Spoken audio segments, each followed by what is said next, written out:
Nah, pahamkah itu?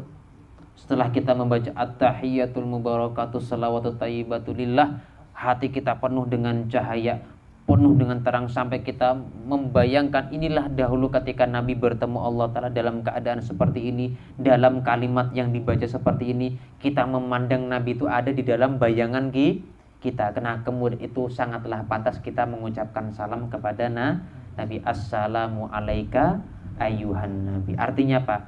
Salam sejahtera terhadap, semoga selalu tercurah kepadamu, wahai seorang Nabi Allah Subhanahu wa Ta'ala. Dan kita ingat, ini kata-kata suatu jawaban dari Allah Subhanahu wa Ta'ala ketika Nabi setelah membaca kalimat at-tahiyatul mubarakatuh salawatut thayyibatulillah. Allah membalas dengan assalamu alaika ayyuhan nabi. Nah, apa isi hati kita ketika kita mengucapkan salam kepada Nabi? Wa ta'arraf salamatallahi lahu minan naqais wal ma'aib. Dan engkau yakinkan bahwasanya Rasulullah Shallallahu Alaihi Wasallam tadi itu selamat daripada segala kekurangan, baik zat ataupun sifatnya, wal ma'aib, dan segala keaiban atau kecacatan. Nabi nggak ada punya kekurangan, Nabi nggak punya cacat. Mulai ujung rambut Nabi sampai ke ujung kaki Nabi, bahkan sendalnya Nabi ini sifatnya adalah mulia. Debu yang ada di sandal Nabi ini apa? Lebih mulia daripada 70.000 malaikat. Maksudnya lebih mulia daripada para seluruh malaikat. Kenapa? Alasannya satu. Ketika Nabi Hud alaihi salam naik ke surga, kalau kada salah, kalau kada khilaf, kalau kada Nabi Hud ke Nabi Idris, naik ke surga memakai sendal Idris Nabi Idris bukan Nabi Hud. Ya Idris, ikhlaq na'lak, lepas sendal kalau mau masuk ke surga. Padahal niatnya Nabi Idris ini apa? Kalau masuk ke surga pengen pakai sendal, dilepas dalam surga, kemudian turun ke bumi. Akhirnya nanti balasan, ya Allah, aku sendalku ketinggalan di dalam surga. Allah Ta'ala langsung, ya Idris ikhlaq nahalak, lepas sendalmu. Nah sendalnya Nabi Idris dilepas ketika masuk ke surga. Tapi sendalnya Nabi Muhammad ikut naik ke surga, bahkan menjejak surga, bahkan sampai ke Sidratul Muntaha. Sendalnya Nabi, debu nang di bawah sendalnya Nabi menyaksikan akan zatnya Allah Subhanahu wa Ta'ala. Tuba liman haulan Nabi sallallahu alaihi wasallam. Maka beruntunglah orang nang sedih mengelilingi akan Rasulullah sallallahu alaihi wasallam. Makanya banyak kalau tuh kita kopiah gambar sendalna Nabi, ada pulpen gambar sendalna Nabi, ada selendang gambar sendalna Nabi. Tahukah pian gambar sendal Nabi? Nah, ada contohnya sinilah. Mana kopiahnya? Nah, itu kurang mirip nang kayak itu. Ya. Sendal Nabi itu kayak mana lah? Nah, kada digambar-gambar lah. Ya, seperti itu. Sendal Nabi itu nang kayak itu. Bisa dilepas kah, Pak? Bisa dilepas kah? Nah, model sendal Nabi itu nang kayak ini nah. Nah, ini sendal nang pernah menjajak surga, bahkan bertemu dengan Allah Subhanahu wa Ta'ala. Makanya banyak orang mencintai akan sendalnya Nabi Muhammad sallallahu alaihi wasallam. Makanya Masya Allah lah. Ini aja guru kita bahari itu pengen tahu tandanya orang pelit. Pengen tahu? Nah, suka begundul.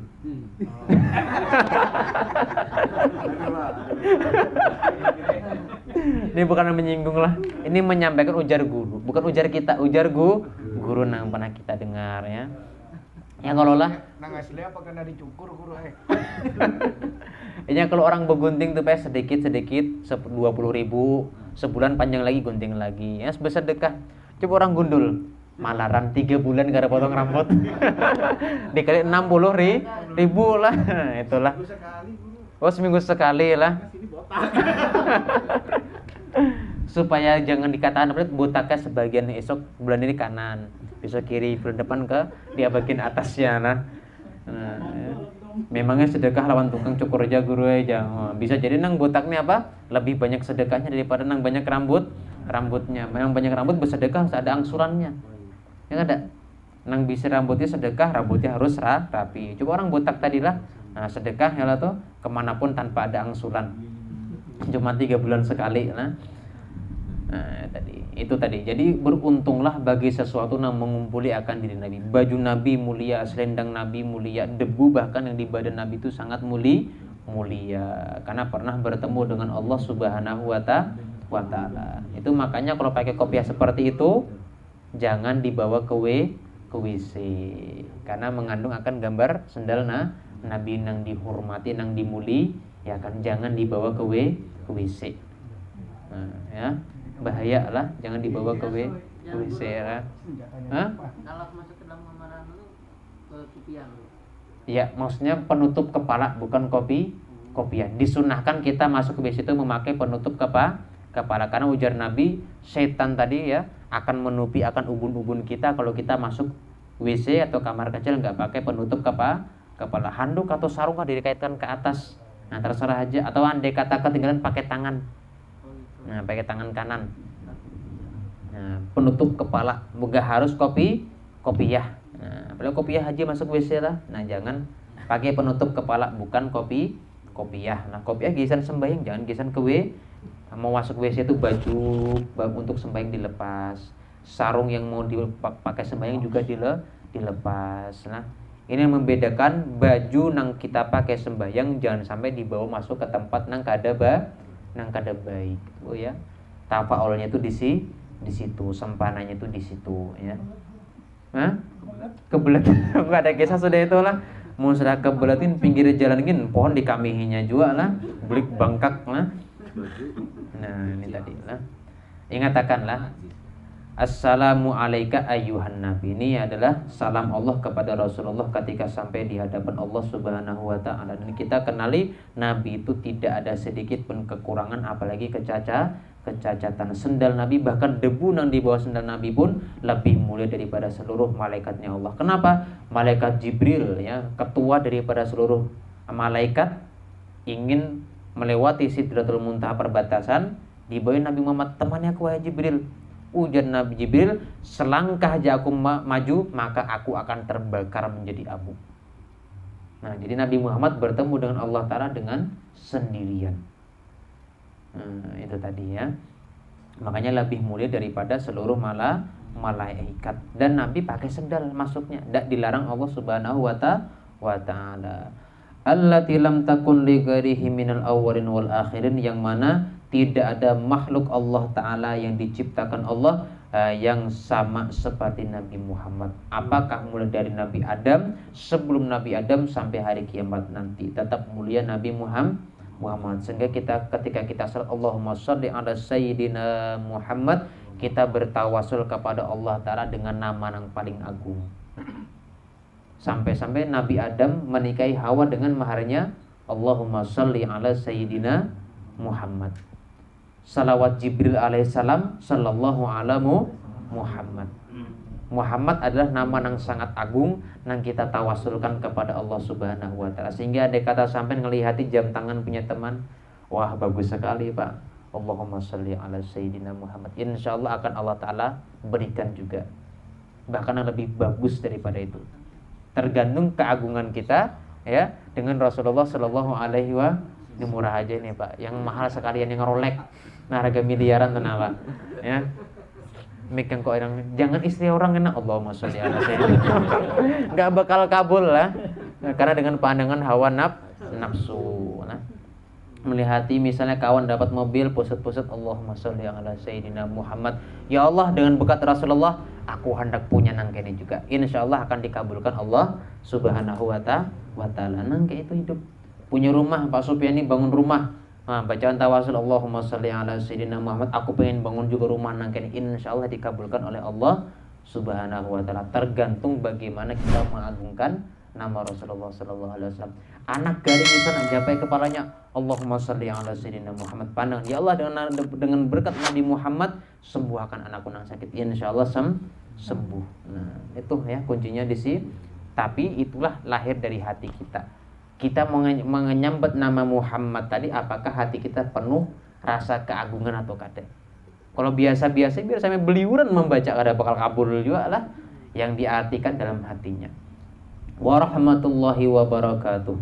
Nah, salam Allah dan rahmat Allah dan berkah Allah semoga kepada engkau wahai Nabi. Ay rahmatuhul mukhtassah, rahmat Allah yang tertentu bika kepadamu ya Rasulullah, wa barakatuhul faidatu alaika dan keberkahan Allah yang tertuang ya atasmu wahai Rasulullah, ila hadairil qudsiyah sampai ke batasan-batasan kesucian Allah Subhanahu wa taala. Summa ila jami'il awalimil mulkiyati wal malakutiyah wa taqul, kemudian engkau pandang dengan salam tadi kepada seluruh alam-alam malaikat atau alam-alam dunia ataupun alam-alam langit. Watakul, engkau katakan, kemudian kita setelah memandang dalam hati pandangan kita kepada Rasulullah, umumkan lagi. Kita memandang malaikat, kita memandang akan ciptaan Allah Ta'ala manusia, akan jin yang mukminnya ya, Islam manusia yang muslim dan mukminnya, kemudian para ya hewan-hewan Allah dan tumbuhan, intinya makhluk yang ada di langit ataupun yang di bumi kita pandang, kemudian ucapkan assalamu alaina. Ya Allah, semoga salam sejahtera selalu tercurah kepada kami malaikat, termasuk diriku sendiri, manusia, para anbiya wal mursalin yang lainnya, kemudian para hewan-hewan engkau yang ciptakan, para ikan di laut, para bahkan tanah, para batu, para tumbuhan, terus kita berikan salam ya. Kemudian lebih khususnya lagi wa ala ibadillahi sholihin, dan kepada hamba-hamba engkau nang soleh nang bagus-bagusnya. Sehingga kata Imam Abdullah Al-Haddad sangat ganjil, sangat iskal kalau orang nang sembahyang membaca assalamu alaina wa ala ibadillahi sholihin, kemudian setelah sembahyang itu apa Pak anu telah berhutang ada pernah membayar. Nah, menggosip, nah, mencela orang lain, memuji orang lain, itu sangat iskal. Sehingga ini sembahyangnya orang-orang nang kada khusyuk. Ketika kita sembahyang kita baca apa? Assalamu alaina wa ala ibadillahi sholihin. Pas salaman pulang, siapa ikam? Nah, itu sangat ganjil sekali. Katanya Allah ketika salam, ketika sembahyang, semoga salam kepada kami semua. Tapi kenapa ini ada orang nang hendak berbaikan malah ditolak. Nah, ini jangan sampai nang kayak ini. Ini sembahyang kalau kita cermati, kalau kita pikirkan, renungkan dalam-dalam, itu mengajarkan kepada kita bahwa kita ini harus rahmatan lil alamin, sayang kepada seluruh apapun yang Tuhan ciptakan. Ya. Kata Allah Subhanahu wa taala, ya, irhamu man fil ardi, kata Nabi ya, sabda Rasulullah, irhamu man fil ardi yarhamukum man fis sama. Hendaklah kita semua ini berbuat sayang dan kasih kepada makhluk Allah yang di bumi. Niscaya seluruh makhluk Allah yang di langit akan berkasih sayang juga dengan kita. Itu kunci kita hendak disayangi akan para makhluk Allah Ta'ala yang di langit, malaikat maksudnya. Kita harus berbuat sayang juga dengan seluruh makhluk Allah Ta'ala yang di bumi. Ini kita wujudkan dalam sembahyang ketika membaca assalamu alaina wa ala ibadillahi sholihin. Niatkan kita memberikan salam sejahtera kepada seluruh kawan-kawan kita, bahkan ya para makhluk Allah Ta'ala yang lainnya. Jangan malah bermusuh-musuhan.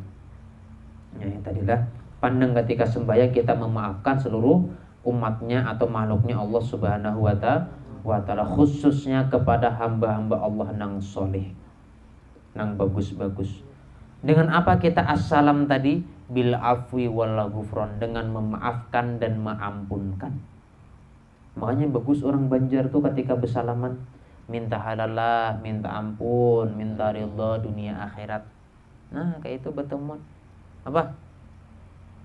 Coy, bro, bos. Nah, jangan ketemu minta halal, minta ampun, minta ridha dunia akhirat lah. Habis berpandiran, habis ngobrol di pos kamling, Pak Nanang, Pak Toto, Pak Nurdin misalnya ngumpul di pos kamling, habis selesai langsung berilaan lah, minta halal, minta ridha dunia akhirat. Siapa tahu ada kata-kata yang tidak diridhoi Allah Ta'ala di situ, ya.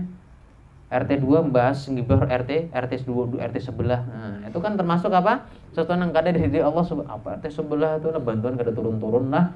Jadi ini palak RT-nya gini aja. Nah, itu kan apa? Minta halal, minta ridho. Nah, harus senang kayak itu. Ingatkan Pak Nanang lah. Nah, Mbah Pos Kamling minta halal, minta ridho dengan kawan-kawan. Itu dia. Warahmati waridwan, dan sayang dan ridho dengan hamba Allah Ta'ala. Wal bisyarati wal aman, dan menebar akan kebahagiaan dan keamanan.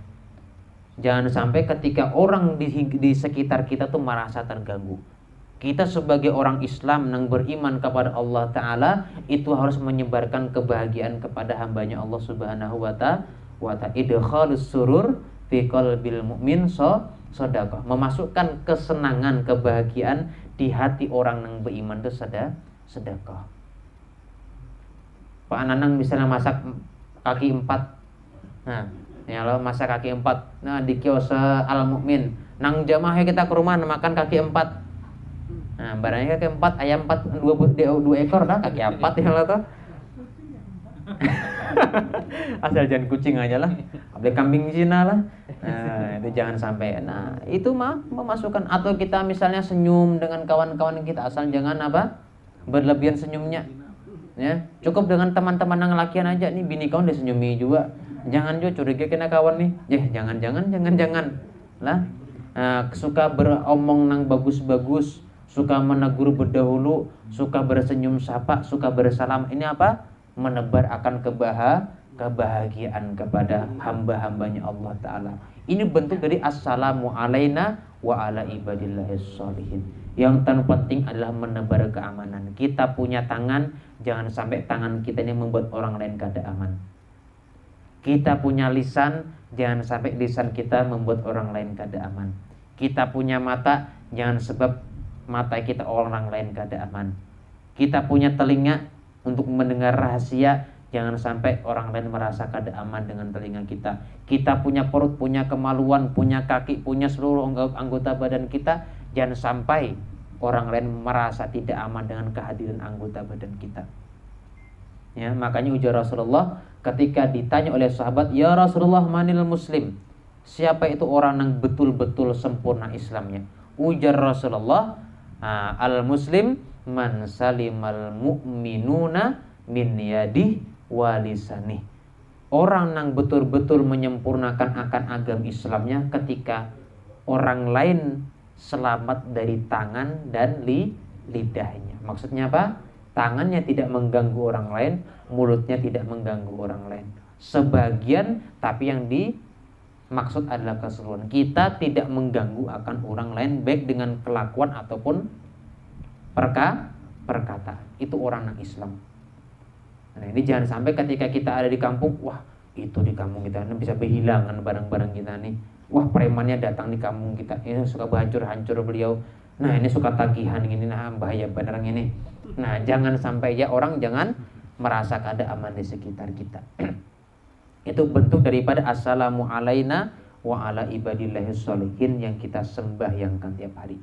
Wa tusyahid hadairal anbiya wal auliya wa imtidadahum min hadratihi sallallahu alaihi wasallam. Dan engkau saksikan ketika membaca assalamu alaina, salam sejahtera kepada kami ya Allah, saksikan dalam hati kita akan hadirnya di hati kita para seluruh nabi-nabi dan para seluruh wali-wali dan pertolongan-pertolongan nabi dan para wali Allah Ta'ala tadi daripada hadrat hadirnya Rasulullah sallallahu alaihi wasallam. Adanya Rasulullah maka adanya para nabi. Adanya Rasulullah maka ada para wali. Berarti para nabi yang lain dan para wali tadi dapat pertolongan dari nabi. Kemudian para nabi yang lain tadi atau para wali saat ini itu menolongi akan kita. Itu berkat siapa? Pertolongan Rasulullah sallallahu alaihi wasallam. Intinya assalamu alaina, hakikatnya adalah assalamu alaika ayyuhan nabi. Ya, jadi ketika tasyahud ini kita belajar untuk saling memberikan kasih sayang, baik kepada makhluk Allah Ta'ala yang sesama manusia atau makhluk Allah Ta'ala yang kada kelihatan kayak jin yang Islam yang mukmin, malaikat ataupun para hewan-hewan yang Allah Ta'ala ciptakan ataupun yang tidak bernyawa yang Allah Ta'ala ciptakan, kita berikan salam kesejahteraan.